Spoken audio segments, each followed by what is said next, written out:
So E920 guys, yung error na sinend sa atin ng ating customer. Ayan, E920.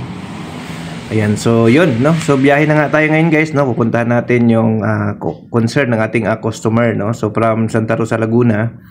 So babiyahe ako ngayon papuntang Paranaque, no? Tabi ng Terminal 2. Kasi meron tayong i-repair doon na we're full front load E920, no? So mag-isa lang tayo guys dahil wala tayong kasama ngayon. Medyo busy yung service team namin kasi dahil fully loaded kami sa schedule. So halos araw-araw naman guys, talagang matindi ang schedule namin. So mag-isa tayo ngayon, solo flight para mag-repair ng ganito, no. So kaya naman guys, basta wala lang bubuhati na mabigat, kaya natin i-repair yan mag-isa. So yan, nasa Skyway tayo guys, no. So diretso tayo ng NAIA Airport, doon tayo bababa. Then malapit na yan doon pagbaba natin, no? So yun. So dito na nga tayo guys sa customer.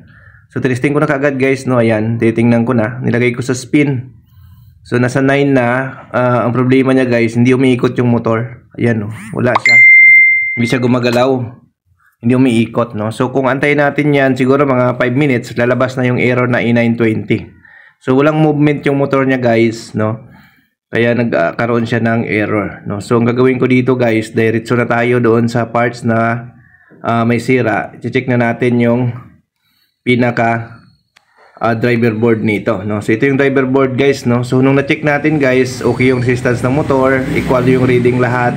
Din itong IPM naman ng driver board na sa kanila, okay naman, pero hindi siya gumagana. So ang ginawa natin guys, pinalitan na lang natin siya ng bagong board, no, kasi meron naman tayong dala, no. So sa amin kasi guys, option na lang yung repair. Kung wala tayong pamalit, try namin yan i-repair, no. Pero kung may pamalit tayo, diretso na tayo palit, no. So ayan, sinalpakan natin siya guys ng bago. So ayan, working na yan siya guys, gumana na yan siya, no, kasi sinalpakan na natin siya ng bago. So yung board na yan guys, medyo may kamahalan yan, no, yung driver board na yan. So available yan sa amin pag kailangan nyo yung parts na yan.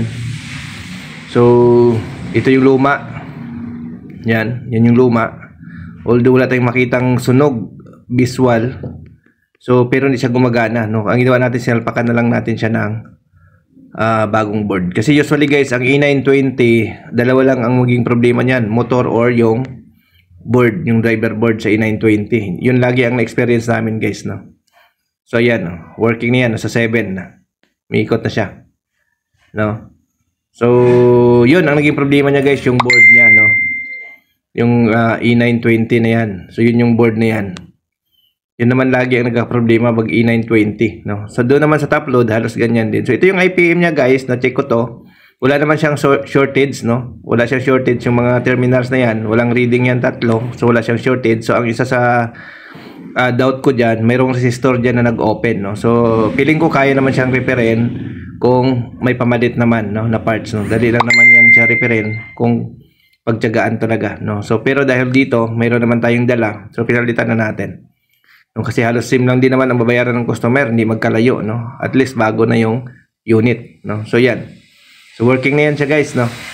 So nasa was na yan, testing na natin, no. So option lang sa amin guys kasi yung repair ng board, no. Kapag wala tayong pamalit, saka natin i-offer na i-repair. Pero kung may pamalit tayo, offer tayo kaagad ng replacement. So yun, okay, thank you, bye.